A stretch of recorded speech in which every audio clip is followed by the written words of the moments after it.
Welcome in. We're back. Hi, Merc. What up, gamer? We're so back. I did slightly adjust the costume, so now my sleeves are a little bit more glowy. Nothing huge, just like little minor fix, but we're here, we're back. We're going back to Little Nightmares. It's only the demo this time. It's Little Nightmares 2 demo.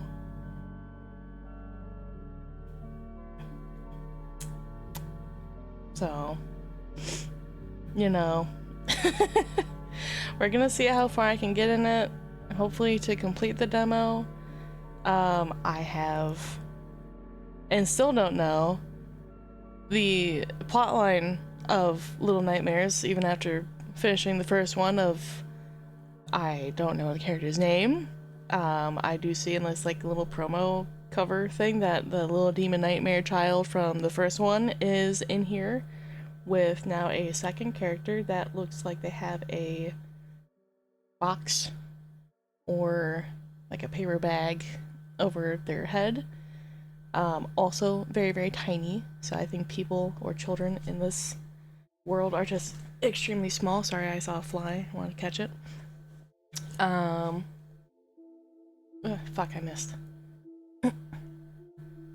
Hopefully I don't get eaten. That is the goal. So, without further ado, let's pop over here. I did also move myself slightly over. I think the first time I was sort of blocking the screen a little more. So I scooted myself over, hopefully. My game gave me like a warning screen. Like, hey, just make sure you want to open this, right? Windows Defender Firewall has blocked some of the features of this app. Allow access. I'm pretty sure it's fine.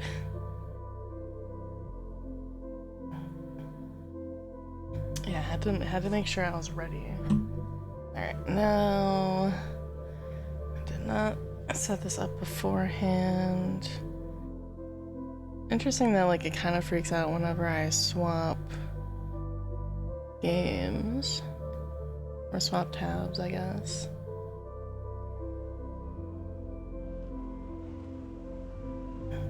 That's updated April 1st, 2020. What? You agreed to be bound by all terms described herein, blah blah blah. Okay. Yes.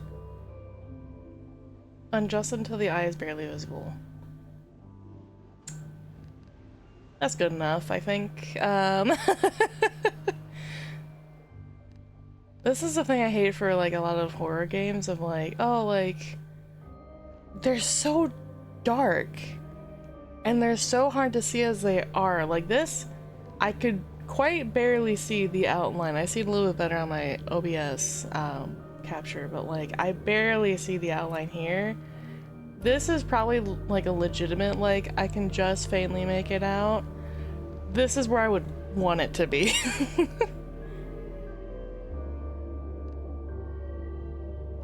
So we're going with that. Little Nightmares 2 accesses data periodically. Please do not switch the power off if you see the little eyeball. This game is best experience with a controller. I was like, do I get other settings?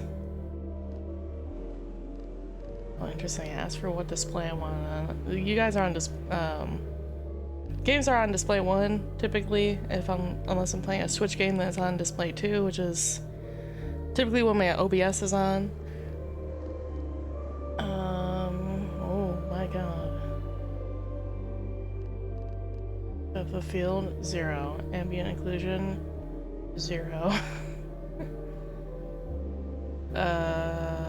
Post-processing.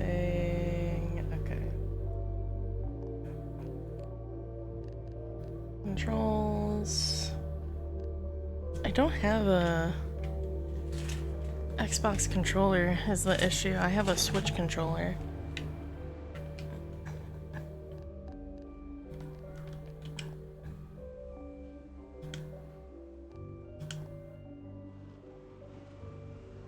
Fancy Nintendo joint, yup. Look around, move, crouch, slide. So they made that like a separate toggle. Question mark? Maybe not, because it's pointing to both. Grab, call. Sprint, flashlight, remote, jump throw. Attack. We're attacking in this bitch? Uh-oh.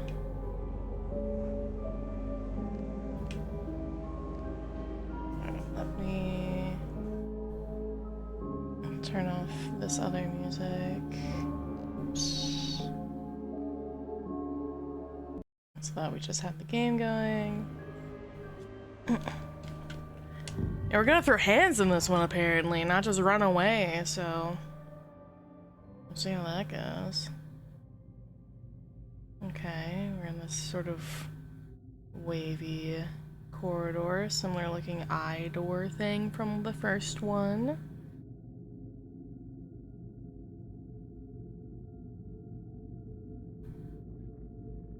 Okay.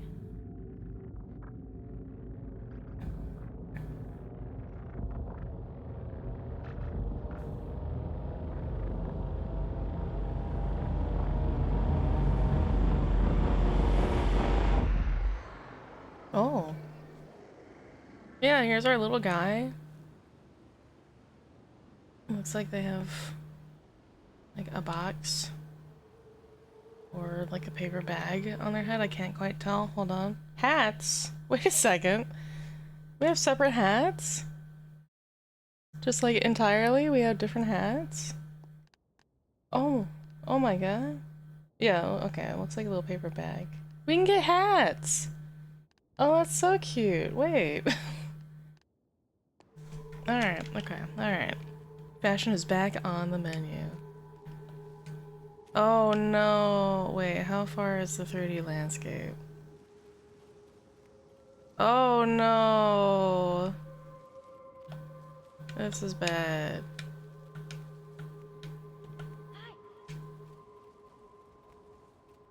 They have like a little voice.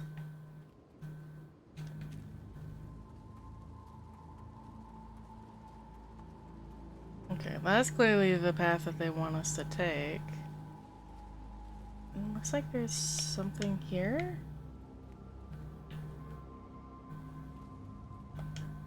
Oh. It's a block with an eyeball on it.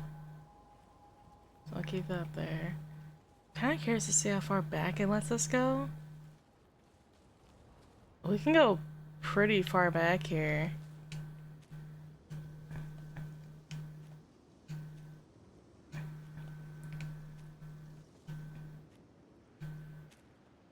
Huh, okay. I guess that's sort of similar to the first game. It wasn't entirely 2D. Right, it was like 2.5D. Or like, it was mostly like up, you know, left and right platformer, but there were some intricacies where you had to maneuver a table to not get caught by hands. So you had to like swerve up and down. Taking the block with us.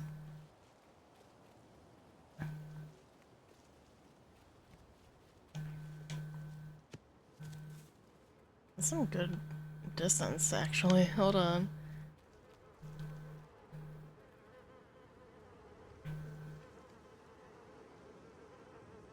Ew, what is that? Ew. Be free, my little block.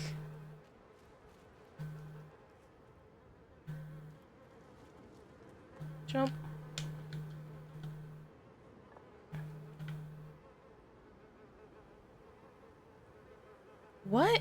is that?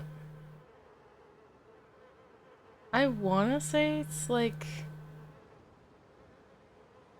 vaguely fish-shaped, but I can't actually tell.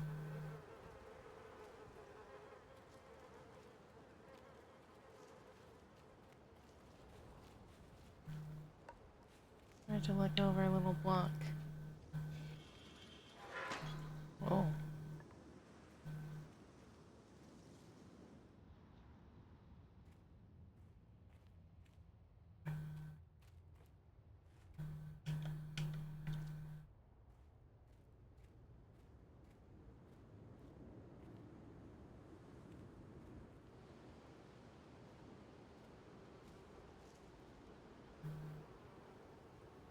Ew. Did you watch the new Smiling Friends last night? No! I didn't know it came out! I will do so after the stream. It's good? Oh, God. Do I like... Oh, there's like so many shoes here. Ew, this is so gross. I'm like worried it's gonna like fall.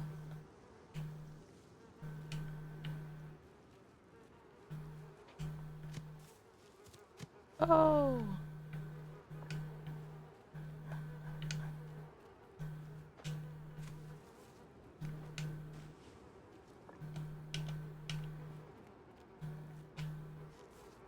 We want to make sure our little block continues to follow us.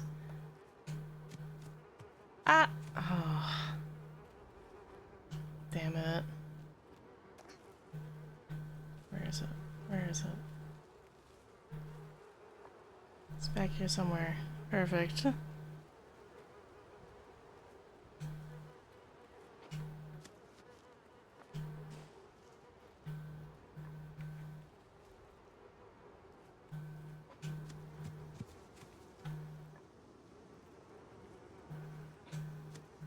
Oh, perfect. We're grabbing this shit. We're going. Well.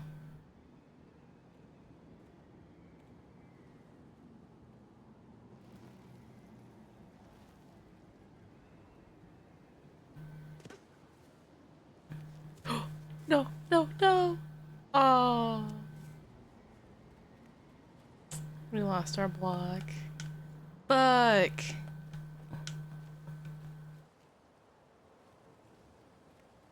Ew, what? That looks like a trap. That looks like a tripwire kind of situation.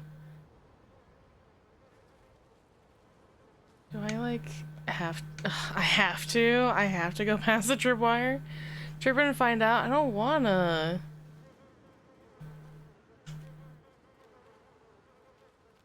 That looks so gross.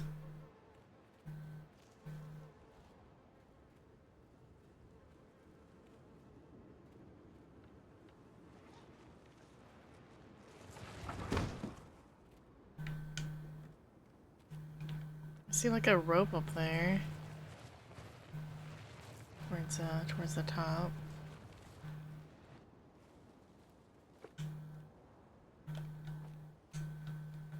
Right, like that's just like a thing holding up the box.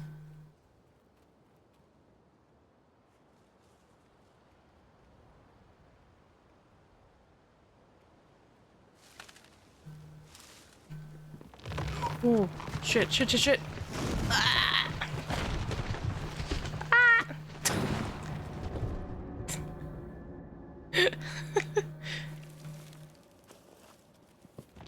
Fucking splat. Run, run away. Ah!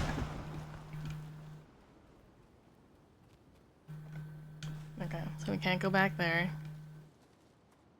No point of return.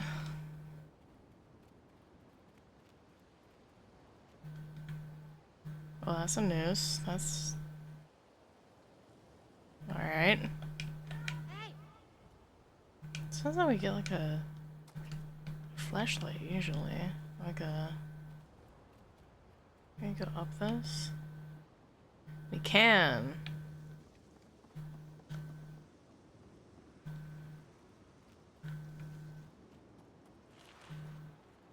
Okay, so it's the same controls. I am curious of like if there's anything down here. Oh, there's flies surrounding that box. Doesn't seem like there's anything down here. Besides like, oops, you fuck up.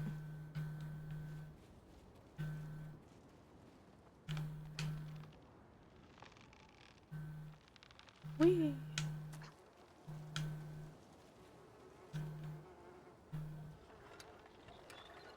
Oh, there's like a counterweight. Okay.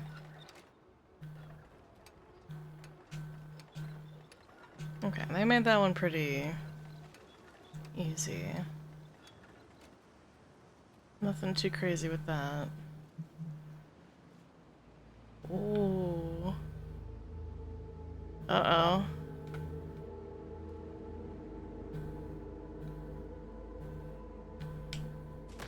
Oh, God.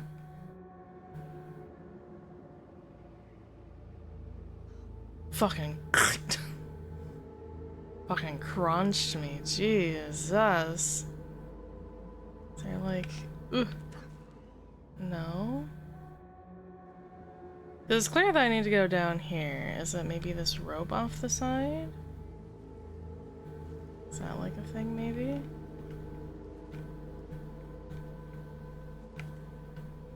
That's not what I wanted. Okay.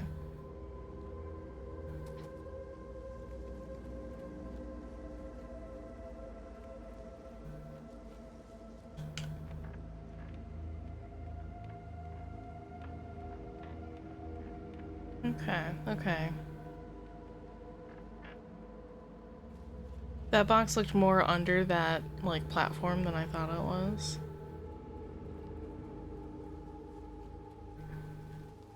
I am, like... Oh, it's a crow! Hi, crow. Hello, little crow. Can I... Oh, okay. Like, I don't want your food, so you can have that. This is a pit. There's just like 4 marked off stakes that look like a square. Pretty sure I need it though. Ugh. Okay, don't need it. That's your standard pit. Yeah. Oh, that would make sense. Wants us to grab a shoe to like...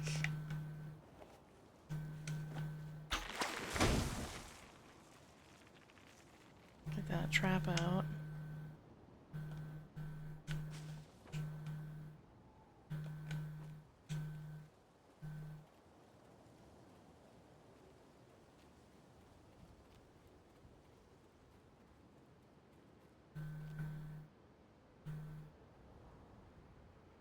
Okay.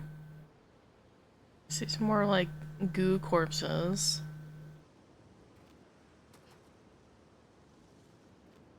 Which makes me kind of worried. And I do see some stakes. Oh wait, no, these are... They're bear traps with goo corpses in them. Some of them are activated though.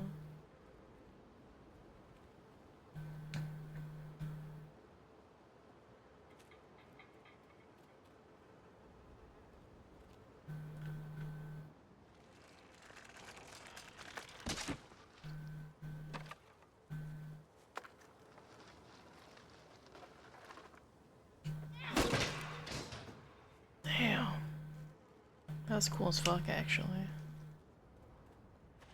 Whee!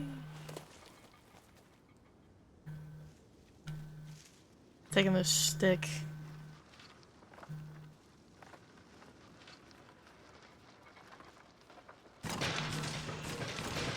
Oh my god. That could have been you. That could have been your fucking bones. You're not wrong. Kinda was. It was my bones. Those are really well hidden. I did not see any of those. I know there's one like right in front there.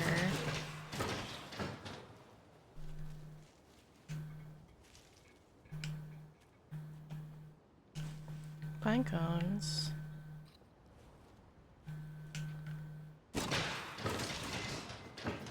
I see another one. Another like couple. There we go. Oh my god.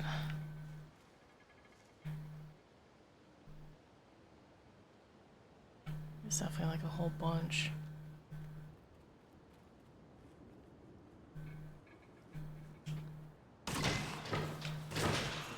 I fucking knew it.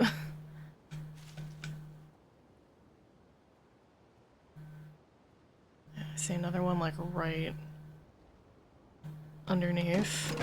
Oh. Someone wants you dead big style. Very true.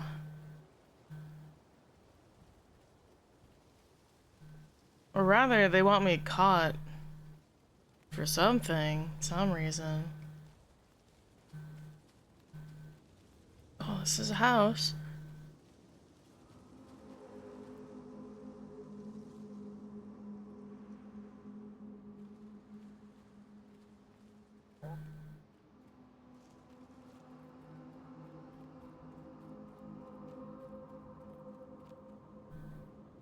This is a very well guarded house. 8 billion bear traps.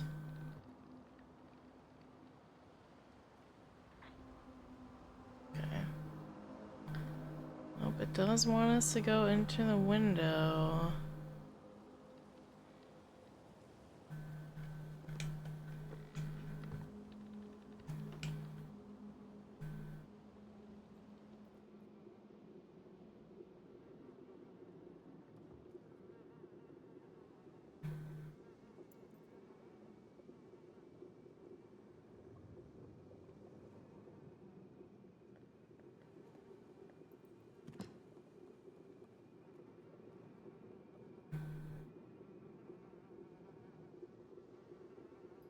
I don't like this. This reminds me of the chefs, and they suck.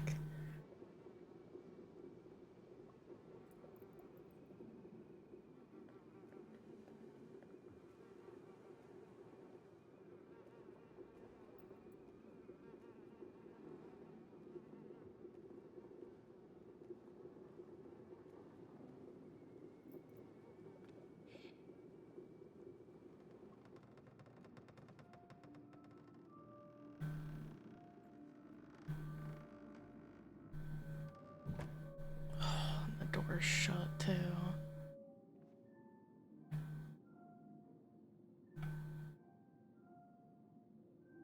Oh, I don't like this, that I have like these like multiple rooms that I could potentially go in.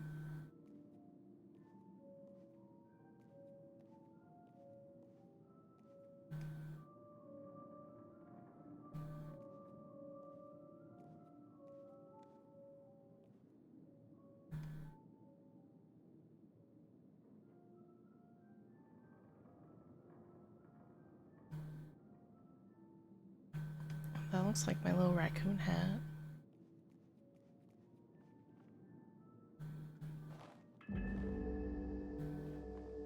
It is! We've collected hats in the pause menu.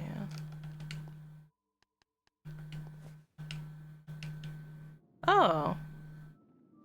Hey, I look like just like a kid.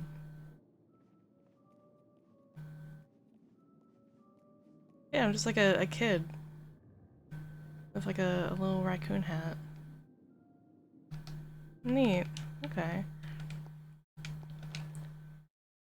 Does kind of freak out a little bit when you switch the hats, though. We are gonna keep with the paper bag, I think.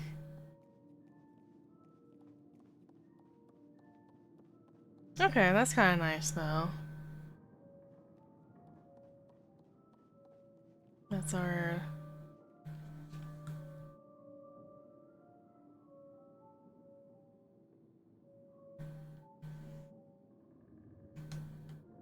Hi, Red. Welcome in. Thank you for the blep and the hydrate and the head pats. We're not super far into the demo. Hi, hi, hi, hi. We just found our first hat. It's like a little raccoon hat. I don't like this like little bit of... Oh god, we're going into the basement of a house in the middle of nowhere that was surrounded by bear... What the fuck?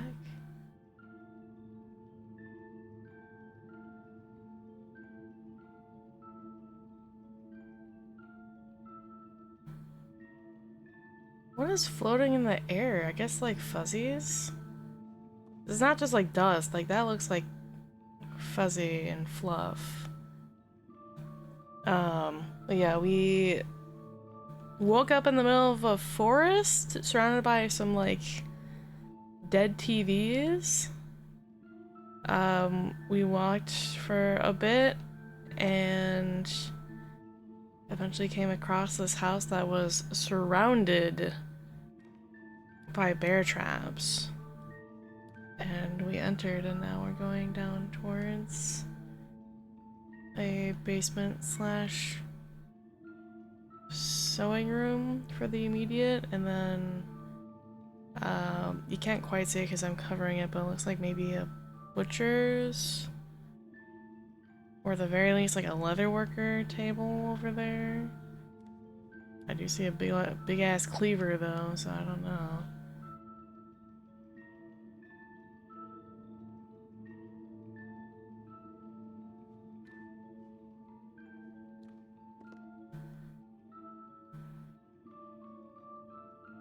Oh, that's interesting. It zooms in a little bit when you crouch.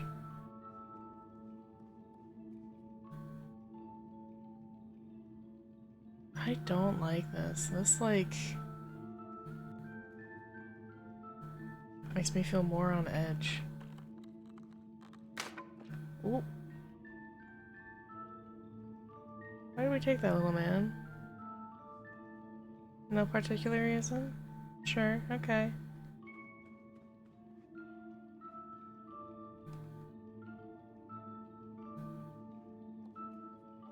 I recognize the song also.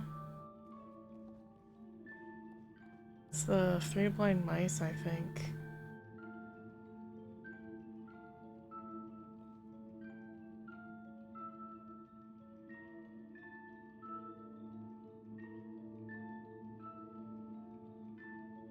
What? Oh, I don't know if you're an enemy.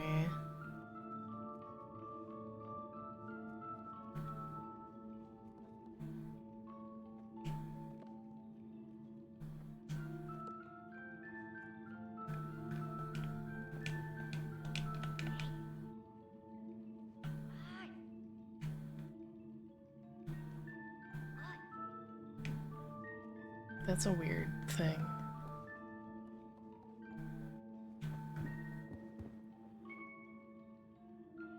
Did I make this asset? No, I found it, but I've used this person's assets before and they're all really good. They've made like a Santa dress outfit. They have like a witch on a broom that I used last year. I believe they're... God damn it. There's a fly, sorry. I believe their name is Hoshi. Yeah, they make really nice quality assets for VTubers. Let's see, I sent it to myself earlier. Yeah, there we go. Can I Copy. I'm just gonna throw it in here for anyone interested. And they're reasonably priced, I would think. They usually have a couple options for the same thing of either you can pay a little bit less and it's set colors, or you can pay slightly more and get this grayscale version and you can fully customize the colors that way. That's the one that I get, is the latter. I think it's like 5 and 7 USD respectively. Honestly, they're really nice. They're super cute. If you set them up just right, they like look like they're part of your original model. They're super nice. They're super good.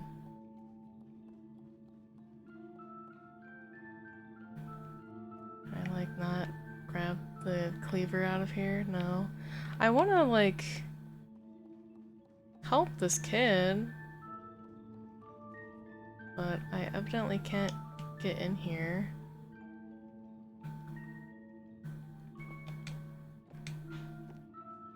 And I don't know how. I've thrown things at the door. You can definitely hear that.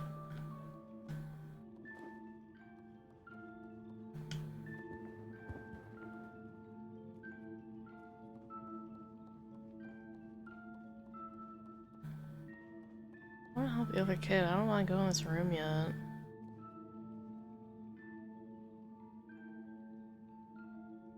Does this look like a... I'm not sure exactly. It looks kind of like a leather smith kit.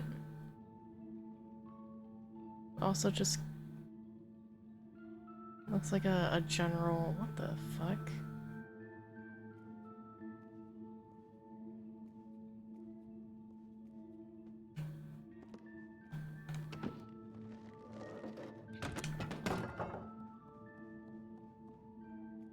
Oh, I can't hide down here.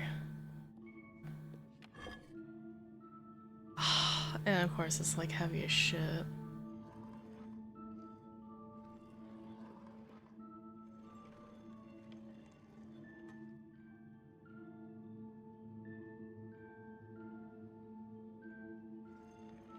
I thought I heard something.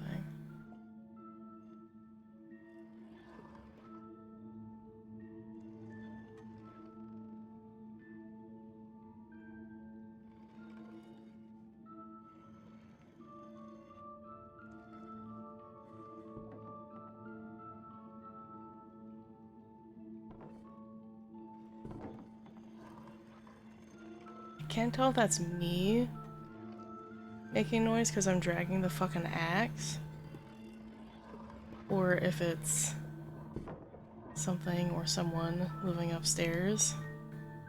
I didn't see anyone upstairs when we got in.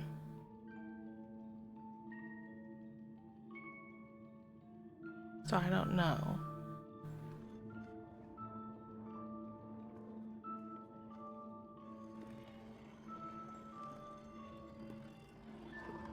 Alright. What?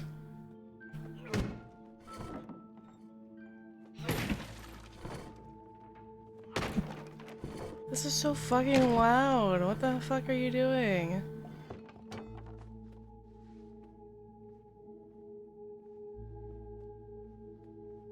Hi.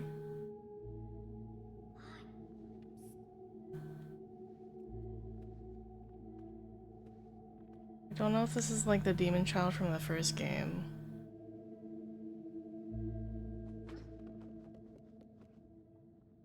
Damn. Fucking rude.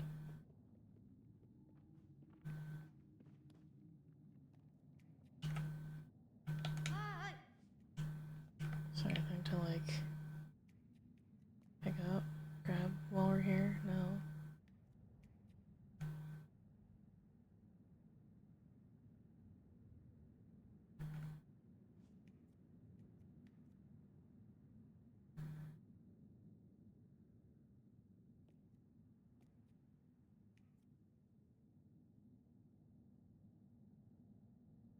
I don't like that it's quiet.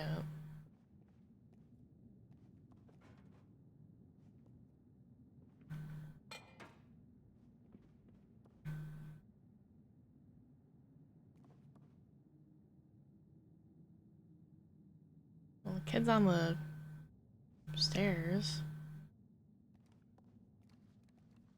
Well, they went all the way upstairs.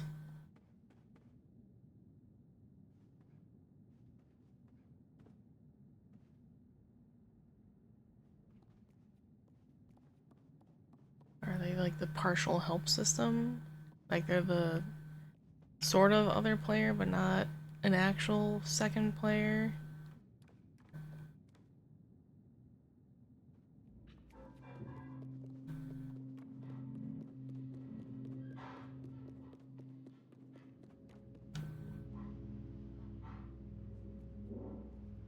Oh my god.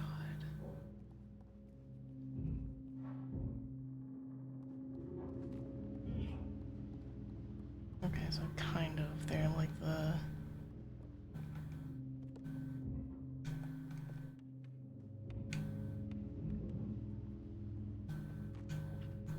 kind of telling you where to go.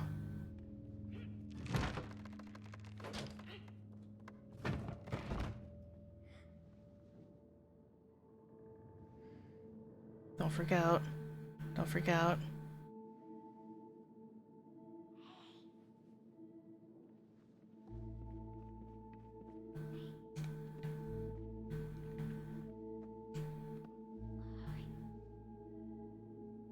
Yeah, what do you want me to do?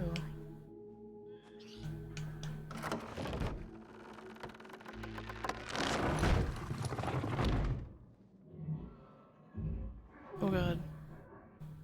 Oh god, run.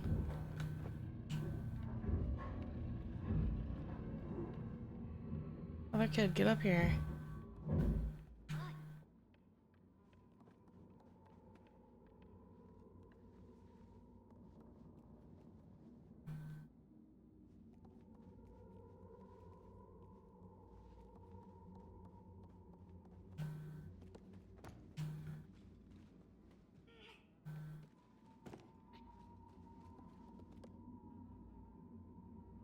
Oh yeah, we both need to like push this for sure.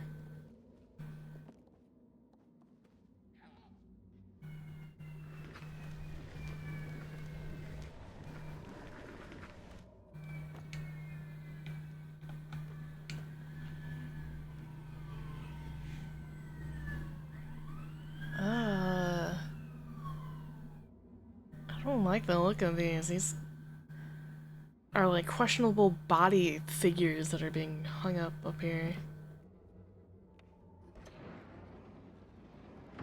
That's gonna be needed for later. So I see a key up there.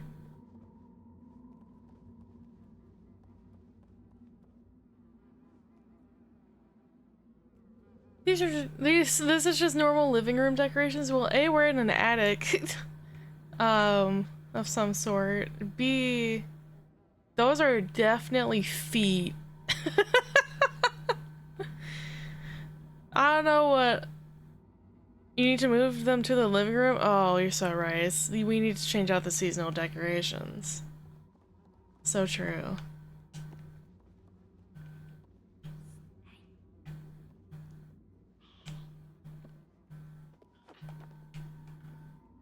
That's weird, that's like the grab action.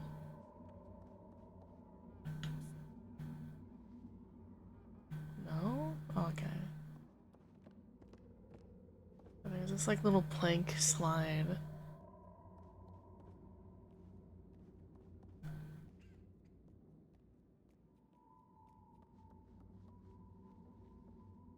Oh, fuck. No. Don't touch cryptic. We do not need him seeing those.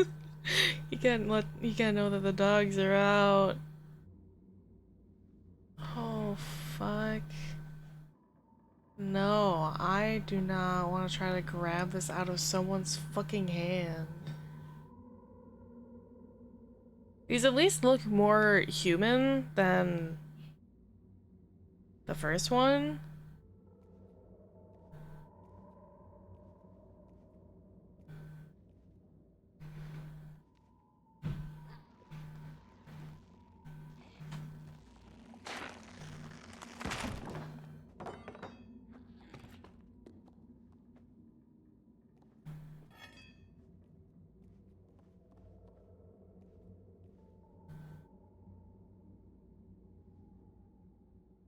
I stand corrected.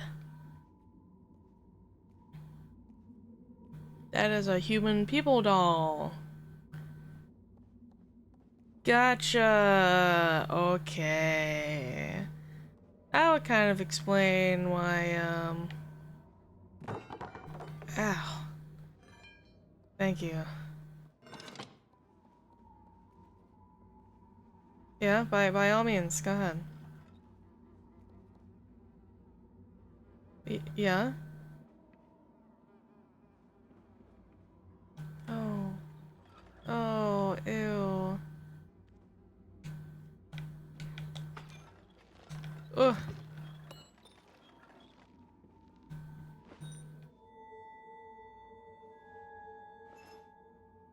Oh, that's a nice change. We actually just kind of pocket it instead of having to carry it with us. Hi, yes, Red. May I help you? Any questions, comments, concerns that I may be able to help you with? Thank you for the water. You're right, I didn't do that earlier. I apologize. Wubber. Water.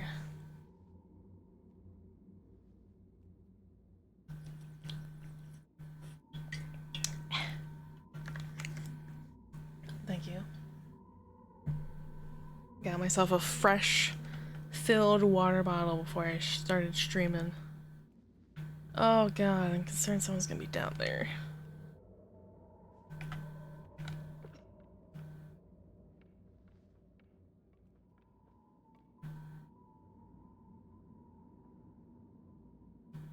See anyone down here?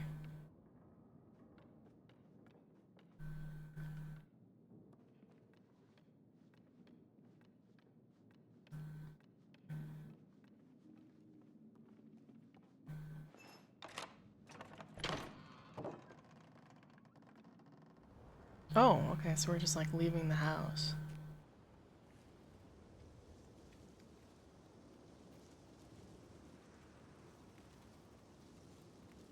Okay, so it's just like the other end of the house. There is an outhouse and a clearly creepy open shed waiting for our demise. Very, very cool.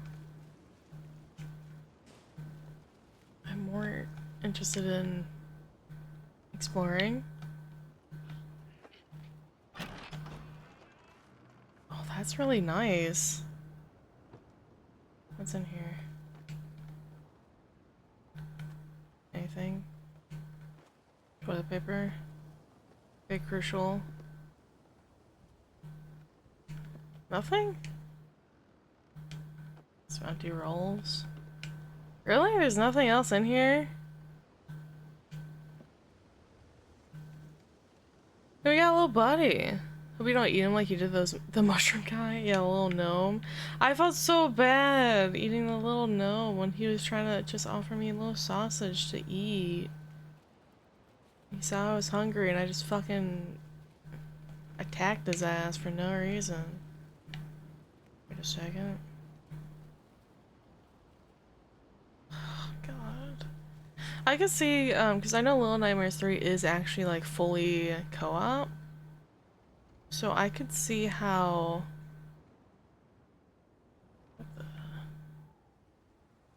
I could see how that could work out pretty well. I do not have the demo for that.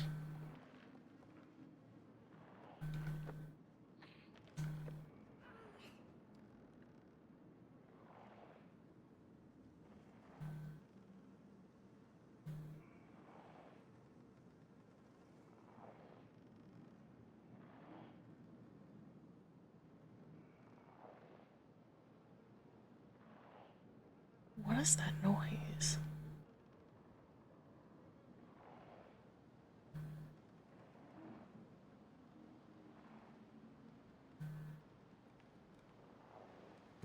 I can't tell if it's like fabric ripping or like something, um...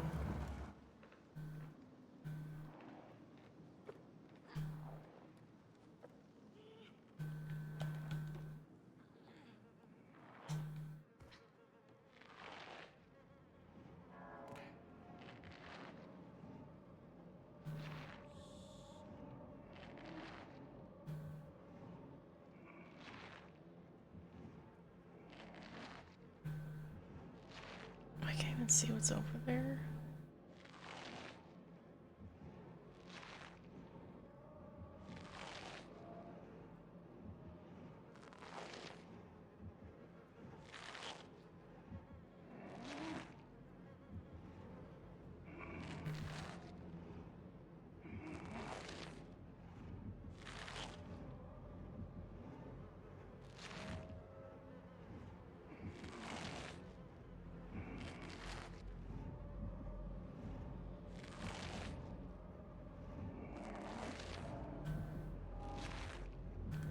Okay, so he's definitely ripping something.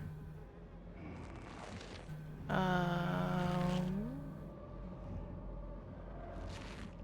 just can't tell what it is. I don't know if he's like skinning something.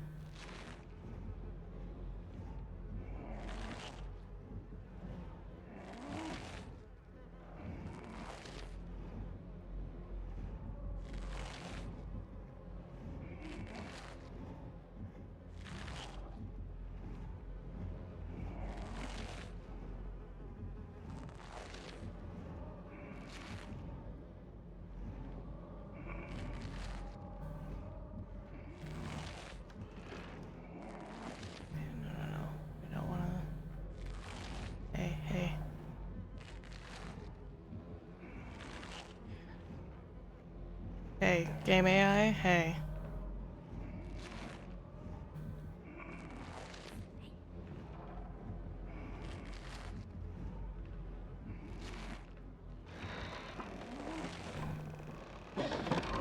Ooh. Ooh, run, run, run. Ooh, run, run, run. Oh my god! Run, kid, run!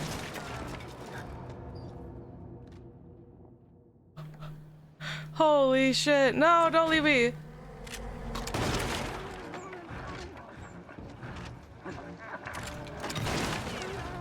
Okay, so I need to follow the one kid. Jesus.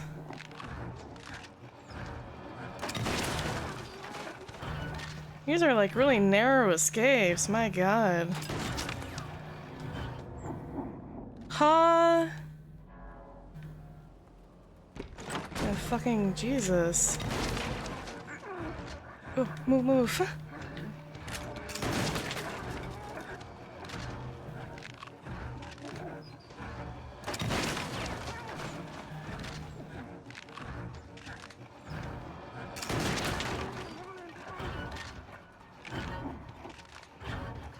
Go, little kid, go, go, go.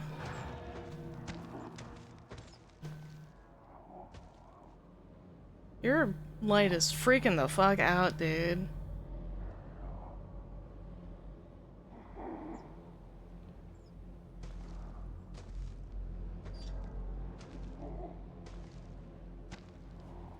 No, no, no, stay.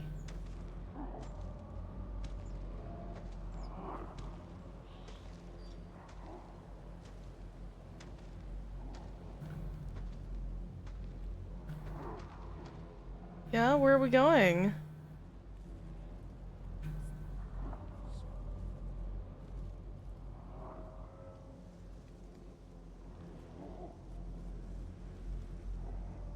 Where do you want us to go?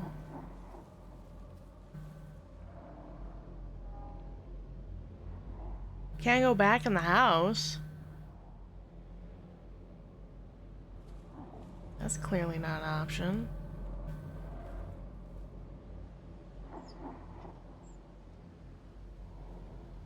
He is like over there searching the grass.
Oh, do we need to alert that crow over there?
Ooh. Oh. That was it. Okay. I thought he like caught us. Well done! Yippee! Thank you for playing. Pre-order now. Enter the world of Little Nightmares. What does that do? Oh, that opens up a browser window. Okay. Yeah, Little Nightmares 3. Pre-order. Play demo? No. I'm okay with it. I'm good.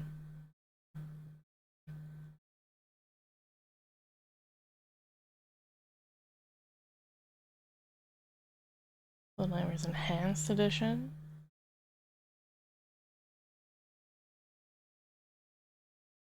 Yeah, this one looks way more immersive where like you do actually attack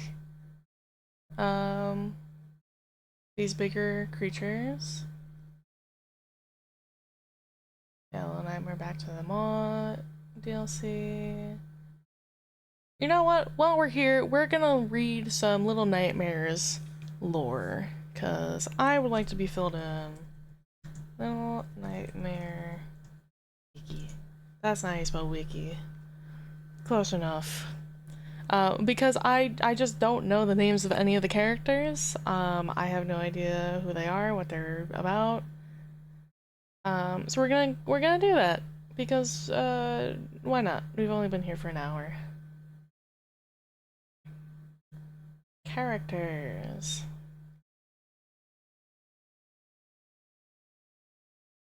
Alright, we're gonna switch this off. We're gonna close the demo because that's done with. So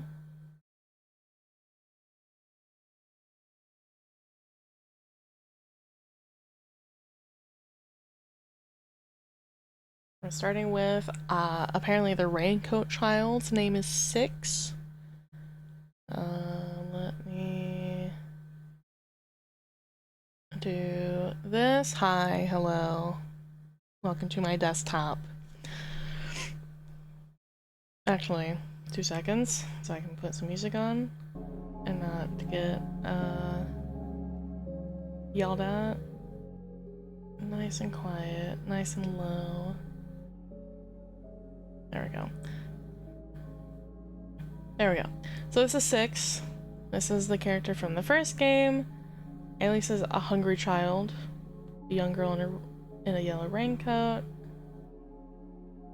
The girl who escaped the maw, which I assume is the ship. 6, not to be confused with the girl in the yellow raincoat. Is there a difference? Oh, Very Little Nightmares. Oh, okay. I guess there's a separate thing for that, like a offshoot sort of thing. Is the protagonist of Little Nightmares, the comic series of the same name, in episode 1 of Little Nightmare Comics, a minor character in Secrets of the Maw, and a supporting character in Very Little Nightmares. And the Deuteragonist? No.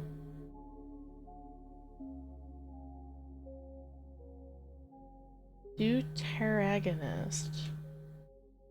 I feel like I'm not saying that right. How do we search? Deuteragonist. Deuteragonist.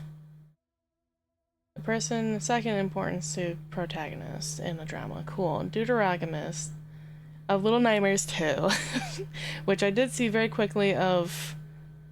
We just ran into this kid in the demo, so apparently that is one and the same. Little Nightmares 2 6 also appears as... oh, we don't know about that yet. That's not real. Don't read that. Spoilers for Little Nightmares 2.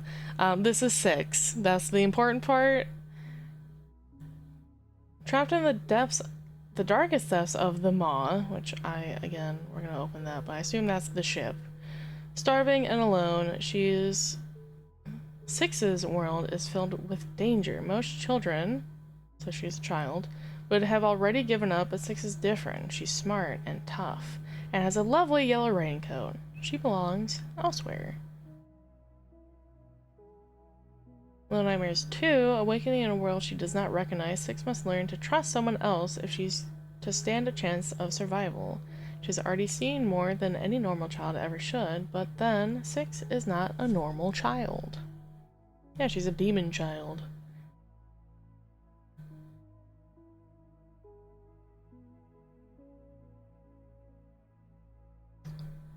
Okay. Mechanics, Little Nightmares.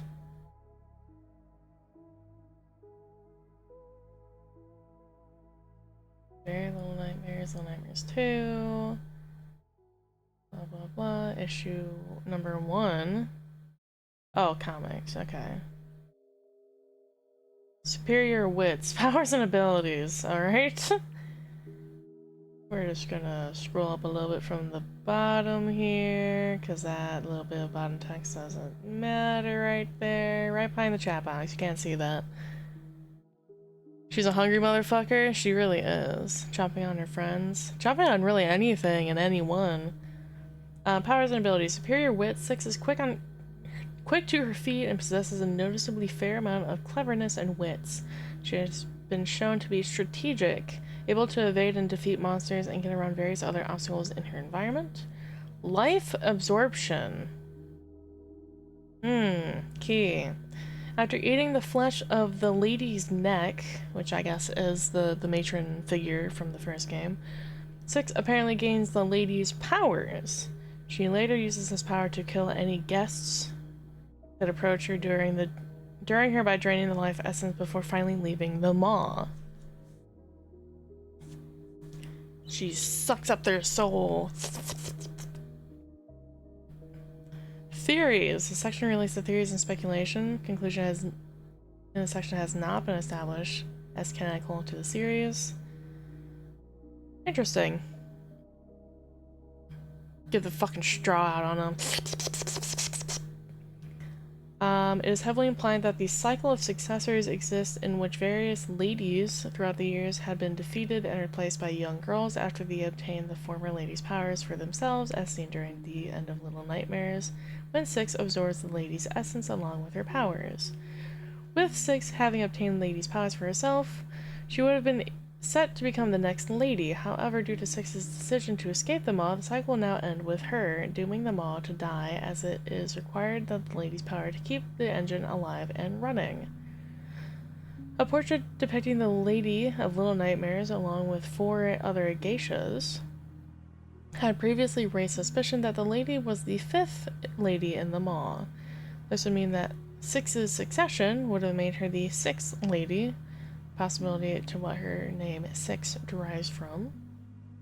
That would make sense. Sort of this thing of becoming to power and proving yourself worthy of running the ship by defeating and outwitting some of these bigger monstrous creatures. This will not be on the quiz. This is just for funsies. You're welcome to take notes, but it is not required. When someone on Twitter, formerly Twitter, now X, commented that the escapism is given through the TVs for the viewers. What? The music box for Six, and fan art from the fandom, the official Little Nightmares Twitter account simply states, "Indeed, more of you understand the pain that Mono caused Six than you realize," implying that while saving Six, Mono had hurt her in the process, leaving suspicion that the destruction of the music box freed her from her escapism, but became a major factor in her sudden decision to drop him near the end of Little Nightmares 2. Oops, as her dependence towards her music box left her resentful towards Mono. I'm going to assume Mono is the kid with, like, the paper bag.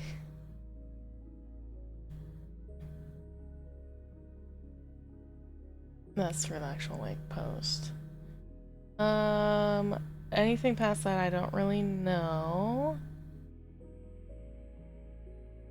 Let's go to Little Nightmares 2. Mono. Yes, so Mono's our little paper bag kid. As the main protagonist of Little Nightmares 2, he also serves as a minor character in Episode 1 and the main focus of Episode 6 in Little Nightmare comic. He will also appear in the upcoming comic series Descent to Nowhere. Mono is a child with supernatural abilities. Is he now? In Little Nightmares 2, we follow his journey to survive the Pale City and all those that inhabit it. The little guy with the paper bag. That is so true. A uncommonly single-minded child.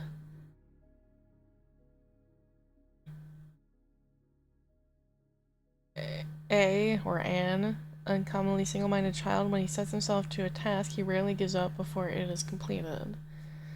As the world buckles under the relentless pulse of the signal tower, Mono takes refuge where he can. His thin paper mask offers respite, helping him forget that the world outside hates him and wants him to fail, but he can't stay hidden forever. Mono's a short and scrawny, pale-skinned boy whose head is hidden by a light brown paper bag with 2 round eye holes that allow him to see. He wears a one-buttoned khaki trench coat that reaches below his knees, above his brownish-gray shirt. What? Above a brownish-gray shirt tucked into his long brownish-gray pants rolled up at the end of his legs. His hands and feet are bare. Mono can also wear items like a key on the side of his coat. Noted right here, which is, I think, is a really nice detail that they added it so that you don't have to carry the key. It just kind of is like quote-unquote pocketed, or like it's tied to him. Under the paper bag he wears, Mono has short, messy black hair that sticks out a little bit. It is later shown that without the bag, Mono has a fairly skinny and slightly more angular facial structure and dark eyes. Children rarely speak. Mechanics. La la la la. We're not going to read the actual thing in there. Powers and abilities, unlimited stamina. Unlike the protagonist of the previous installments, Mono has unlimited stamina. This allows him to run as far as he can without getting tired. However, Mono can only jump for at most 3 consecutive times while sprinting. After that, he will trip, and the player has to wait for a while to allow him to jump while sprinting again. Weapon wielding, unlike other children in the universe of Little Nightmares, Mono is able to wield weapons to defeat small enemies, break fragile objects, or dispatch other obstacles. The weapons range from a twig to an axe, which we did see that. Television control. Teleoraskinesis? Okay. Reality bending. Okay. More spoilers for Little Nightmares 2. Sorry. I don't care enough to play it, so we're getting through that, I suppose. Television controls. After 6 is kidnapped by the Thin Man. Okay. Mono is able to travel from one television to another. This would help him to traverse through the Pale City to reach the signal tower. To do so, Mono must stand on equal grounds as a television screen to be able to give him enough time to properly phase through the television monitor and teleport through to another one. Interesting. I guess that would explain why we woke up next to a TV in the middle of a forest.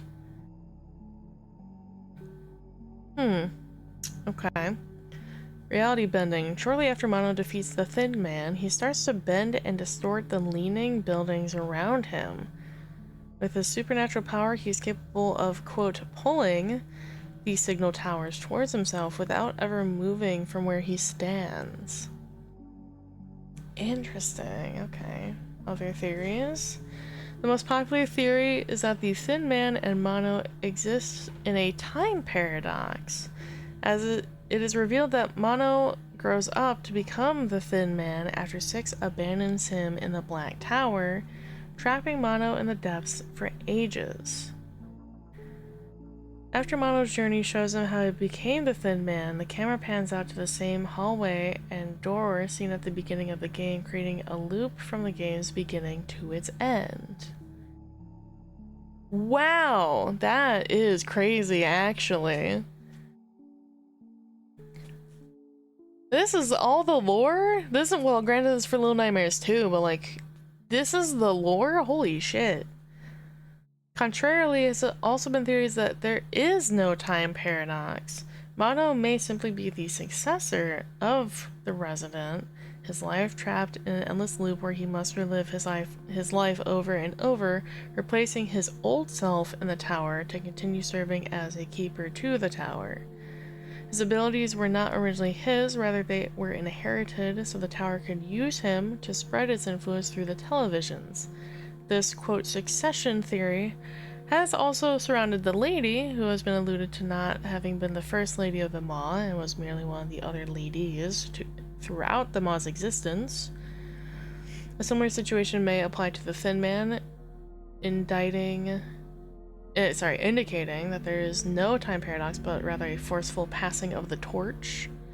Ladies, hi Cryptic, you missed feet. There is a corpse hanging from the ceiling that is mostly covered except for the feet, so... Sorry. It's been additionally theorized that before the events of Little Nightmares 2, the tall figure from Little Nightmares comics was the original keeper of the Black Tower before being usurped by Mono. We're reading Little Nightmares lore and trivia because I finished playing the demo. It was relatively short, pretty straightforward, took maybe a little less than an hour.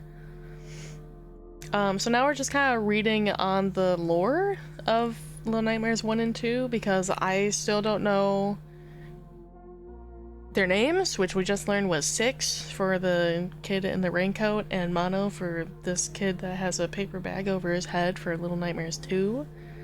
And the reasons kind of why they hear of 6, I guess, was supposed to be the 6th Did you not like Little Nightmares? You're right. You're right, I did not like playing Little Nightmares. However, that doesn't mean I can't look into the lore and try to figure out and understand it a little bit better. So I think that's half the fun of knowing the game, is knowing the game. Like, who are these people? Why are they here? What's the deal with, like, this, that, and the other thing? So we learned the kid in the raincoat, her name is Six. She is supposedly the sixth in line to be the next lady of the big ship, which is why when at the very, very end we sucked up her soul, her powers, and as we were leaving, we sucked up the souls of all the other guests that were there, but she left, which breaks the cycle. So instead of getting another kid, that would have been like 7, 8, 9 to like continue the succession.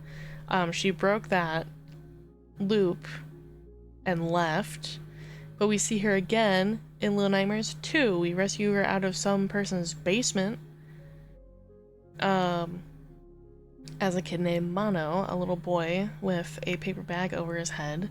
And we're now learning that this little boy is either a time paradox or it's a similar situation where it's a forced passing of the torch of these TV connection telekinetic powers and or time bending whatever.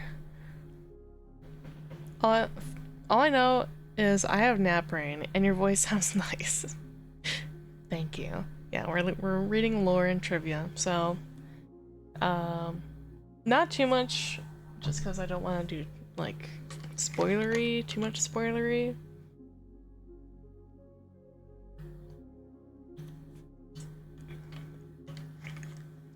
We might go back to read Six's stuff.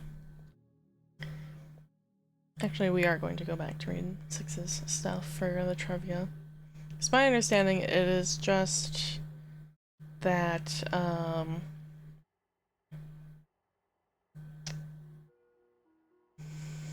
she's only in 1 and 2. She's not in 3. 3 is like a completely different set of characters, so like it has nothing to do with either or.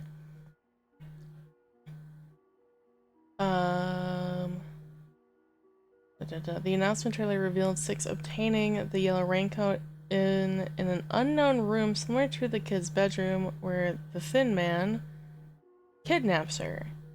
She was also shown wearing it while hiding from the hunter and confronting the teacher in the trailer, implying that the timeline of the events for when Six obtained the yellow raincoat was changed in the final rendition of the game. It is implied by the official Little Nightmares Twitter page, as well as the producers, that additional factors were at play in Six's end decision to let Mono fall near the end of Little Nightmares 2. Upon the release of Little Nightmares 1, the most popular theory surrounding Six and the Lady of the Maw was that the two were related as mother and daughter. That was sort of my thought as well. When questioned if Six and Lady were related, Dave Mervick, the creator, confirmed that the two are not related and that such relations are common traditions seen in other media that people would now normally expect to see. However, despite not being related, Mervick states, "But the reality is that the two characters have been thrown together by forces beyond their control." Alright. Initially, Tarsier, I don't know how to pronounce their name, unfortunately, the game creators, Tarsier Studios, did not reveal Six's gender, which is why for a long time it was not known exactly whether Six was indeed a boy or a girl or something else. However, since many fans referred to Six as a girl unprompted, the studio began referring to her as such as well, and in the following games hints were left that the heroine figure was female. Back in 2014, when, quote, Hunger was the original name of Little Nightmares, that was, or could have been, a extremely fitting name. The original synopsis revealed Six was 9 years old. The original synopsis of Hunger was later removed from the original site upon the game's name change. Six is the only character in Little Nightmares universe who exact age is known. However, whether or not this is still official remains unknown, as the official site removed any original synopsis revealing Six's age prior to the game's name change. When Six is eating throughout her journey in the Maw, the big ship, a dark version of her is seen nearby, watching Six as she devours her meal. I did notice that a couple of times, and I thought it was just like a weird shadow, like, lighting kind of thing, but okay, good to know. It appears again in a secret ending of Little Nightmares 2. The entity is commonly referred as Dark Six. Gamescom 2016 demo, Six initially was shown having the ability to whistle in order to attract the attention of nearby characters. At the moment, in Little Nightmares, players can purchase paid masks in order to change what Six wears over her head. These include a Tengu mask, a fox mask, a scarecrow sack, and an upside-down teapot.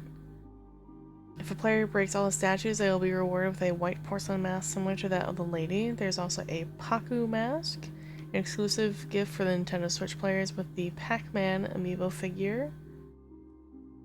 Interesting. Well, I collected all the statues, or I broke all the statues.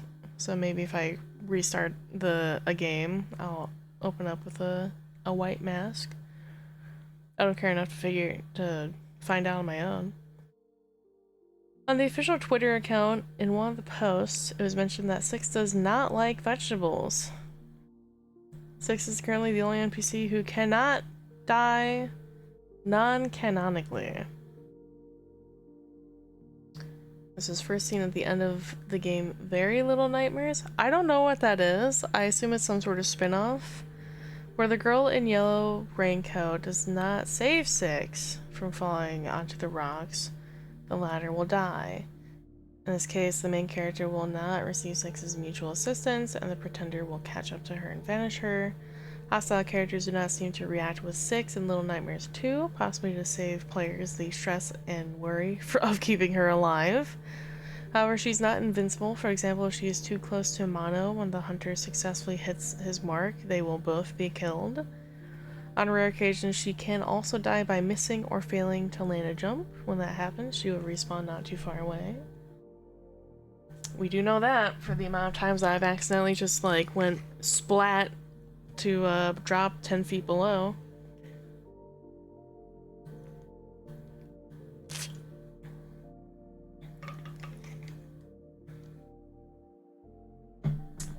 Six is the only character thus far who has been directly and at times unintentionally involved in the final fate of the protagonists from previous Little Nightmare games. What does that mean? She attempted to save the girl in the yellow raincoat before she plummeted to her death with the pretender, ate the runaway kid after he was transformed into a gnome, and dropped Mono before leaving the Black Tower, each situation containing major factors which resulted in its end. The pretender regained consciousness after being hit by the boulder Six dropped on her. Jesus Christ. Six, discovering the contents of the meat within the sausage and the maw was made of children and the guests, but having no knowledge that the gnomes were once children themselves. When questioned about Six's decision to eat the gnome, Little Nightmares Twitter page states, "But when you know what the sausages aboard the maw are made of, you can understand the choice." Yeah, get bouldered, idiot. Well, that's horrible. The little gnomes, N-O-M-E, I guess. The little mushroom, like, white hat, tent characters are just children. Super malnourished little children. Six falling victims to the signal tower, becoming corrupted with escapism, just as the viewers and other residents of the Pale City. When asked about his take on why Six betrayed Mono at the end of Little Nightmares 2, narrative designer David Mervick replied that he couldn't answer, but did state that Six's perspective of this will be different to Mono's, and different again to the players. When asked to explain the events between Mono and Six near the end of Little Nightmares 2, the official Twitter account states that, quote, extracting someone from a fantasy can be deeply unsettling for everyone involved. In the concept arts and game files of Little Nightmares 2, Six initially had to wear white clothes and a haircut identical to her design in Very Little Nightmares. However, this design was altered to include a charcoal shirt and a gray cardigan, leaving her white shorts as the only part of her old clothing to be present and visible in all the games. How she obtained new clothes remains unknown. According to the Sounds of Nightmares podcast, they have a podcast, humans can lose parts of themselves as well as their memories the longer they stay in the nowhere.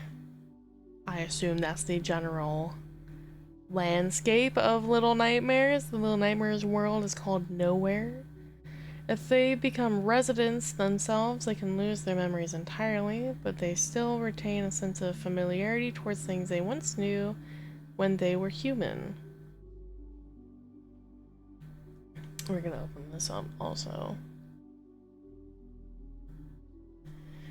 Dark Six is considered a part of Six, lost in the Pale City. Six had temporarily turned into a resident in Little Nightmares 2, but was returned to her normal human form through Mono's efforts, raising question if Six had no memory of Mono during her time as a resident, only retaining a sense of familiarity towards him.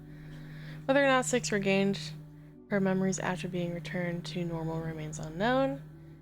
In the 2017 Little Nightmares comic series had previously alluded to Six struggling with her memories. The other children had encouraged her to talk about what she could still remember, warning her she would forget entirely if she didn't. I don't know what the rest of these mean. Six experienced her hunger a total of 6 times throughout the games. Makes sense. In both Little Nightmares 1 and 2, Six will cough profusely when she remains motionless. Interesting. Alright, to the Maw, which is Submersible Ship Resort. Sure. Maw is the main location in Little Nightmares where all its gameplay takes place. The Maw is a watercraft slash eatery that resides in the middle of the ocean, which can only be accessed by boat. The Maw is operated by the lady, or the big matron figure from the first game. Her. Who oversees its operations as well as the guests who seek to consume to their heart's desire. I'd also like to look at the gnomes, so we're gonna open that too. Yeah, these are the gnomes. The little guys. I want a DLC where all the characters are happy. Honestly, same. Everyone's just like happy-go-lucky. Humanoid children. Yeah, these are the gnomes, which unfortunately we did eat one of them. The Maw functions like a metal... Oh, hold on. What is... There it is. Hi, sorry. So my keybinds are broken at the moment, so my apologies. Hi, Caro. Welcome in. We're reading the lore of Little Nightmares, so if you don't want spoilers, sorry, we're reading straight from the wiki. That rule, that was a mess. I don't know what you're talking about. Ferry to Pineapple Pipeline is real. Oops. Let's see. Rats! Sorry, I saw this on the side too. Rat!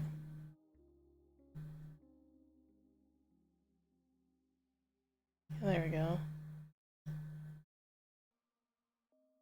Thank you for the lyric. Little rat next to a dead gnome, but we don't care about that. Just the rat.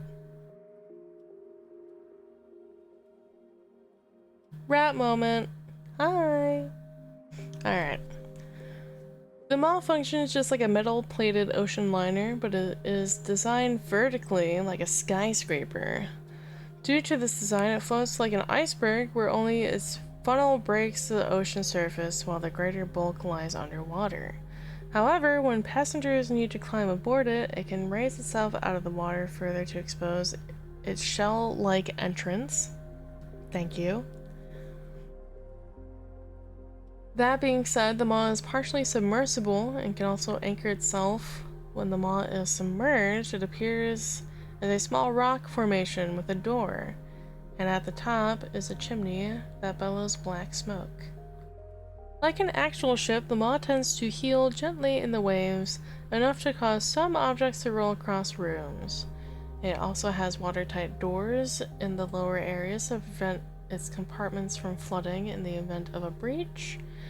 In the trailer, there are also portholes that allow those on board to see outside. As seen in the Hideaway DLC, the maw is steam-powered and has great engines that burn coal to provide power. Does not seem to propel itself with propellers, but by the propulsion of black smoke, as seen in its concept art.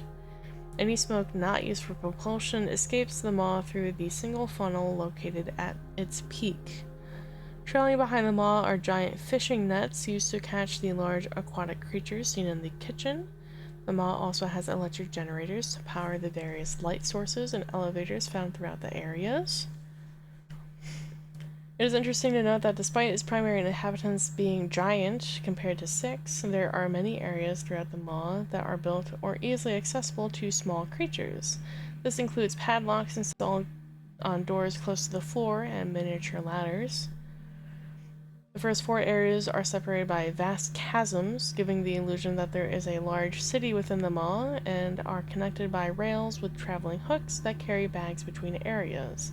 An elevator directly connects the guest area and the ladies' quarters, the latter of which is directly above the other and is overlooked with a balcony. Neat. So yeah, maw is divided into 7 main areas. So we got through the first 5 question marks. So prison, lair, kitchen, guest area, and kind of the ladies' quarters. But I think like the rest, like the residence and that is all DLC. Let's see. The maw is the first place to appear in the entire Little Nightmares franchise. The old maw concept art showed it was once meant to have a more surreal structure, similar to the transmission in Little Nightmares 2. Concept art additionally reveals a lighthouse with a giant eye embedded with it atop the Mars' large structure, while another showed 6 being chased down by the janitor. Where the fuck is the janitor? Oh, the dude with the really long arms. Got it. Into a giant room full of stairs. So I don't know anything or anyone's names, so it's just like, oh, the lady. I could kind of presume because she was the only matron figure or lady that was clear and obvious. Couldn't tell you that the dude with the really long arms was called the janitor. I could not have given you that in a million years. The chefs, I assumed, just by occupational, by themselves. No idea for anyone else. The maw portrays various paintings and drawings, some of which depict enemies encountered in other games within the Little Nightmares world. A poster advertising the maw can be spotted throughout the Little Nightmares 2 game in the Hunter's Attic near the Gnome's Attic DLC. On the wall of the first building seen after Mono and 6 cross the trench, completing the school level. Don't know about that. In a train car just before Thin Man's final chase. Don't know that. And the apartment complex near the end of Little Nightmares 2 secret ending, leaving suspicion that the maw's existence is well known throughout the various parts of the world.